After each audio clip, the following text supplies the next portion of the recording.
একদম শেষ পর্যায়ে চলে এসেছি। আপনি তো আক্ষরিক অর্থে মানে ঘোরতর শাক্ত, শক্তি চট্টোপাধ্যায়ের ভক্ত।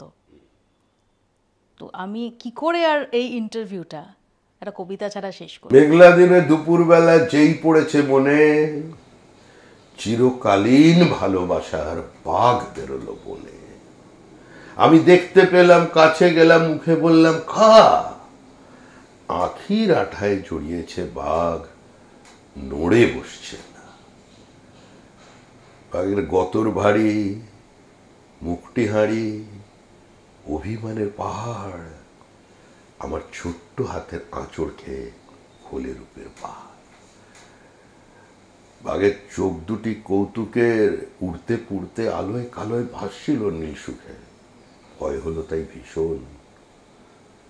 একটু ভুলভাল বলছি আর কি, যাক এই পর্যন্তই চলবে। তো তোমায় দেখে তো অন্য কবিতা আমার মনে পড়ছিল।